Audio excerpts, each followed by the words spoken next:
செங்கல்பட்டு மாவட்டம் திருப்போரூர் சுற்றுவட்டார பகுதிகளில் தற்போது கனமழை பெய்து வருகிறது. அந்த காட்சிகளை தற்போது பார்க்கலாம்.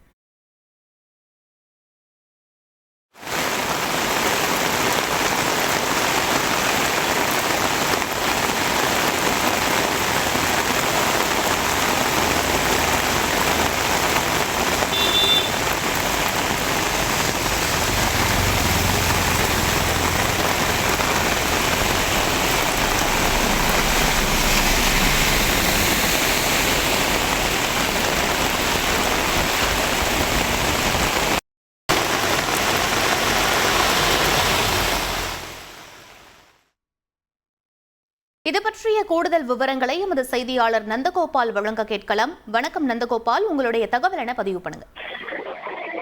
வணக்கம். தென்கிழக்கு வங்கக்கடல் பகுதியில் நிலவிய ஆழ்ந்த காற்றழுத்த தாழ்வு பகுதி காற்றழுத்த தாழ்வு மண்டலமாக வலுப்பெறும். எப்படியாச்சும் ஒரு தொழில் தொடங்கணும்னு நினைச்சுக்கிட்டு இருக்கீங்களா? உங்களுக்கு உதவ நாங்க இருக்கோம். ஃப்ரீடம் ஆப்பை இப்பவே டவுன்லோட் பண்ணுங்க. இதனால் தமிழகத்தில் பல்வேறு இடங்களில் கனமழைக்கு வாய்ப்புள்ளதாக சென்னை வானிலை தகவல் தெரிவித்திருந்தது. அதன் வழியாக செங்கல்பட்டு மாவட்டம் இந்த திருப்பூர் சுற்றுவட்டார பகுதியில் தற்போது கனமழை ஒரு மணி நேரத்துமாக கனமழை பெய்து வருகிறது. இதனால் சாலையில் தாழ்வான பகுதியிலும் கனமழை மழை நீர் தேங்கி நின்றது. சாலையிலும் மழை நீர் பெருகெடுத்து ஓடியது. ஓஎம்ஆர் சாலை, பந்தளம், திருப்போரூர், அப்புறம் இந்த இல்லலூர் கூட்டுறவு சந்திப்பில் இந்த தாழ்வான பகுதியில் மழைநீர் தேங்கி அந்த பகுதி மக்கள் அவதிப்படும் சூழல் உருவாகி வருது. தற்போது இந்த கனமழையால இந்த பகுதியில் பெரும் வெள்ளப்பெருக்காக மாறி வருகிறது.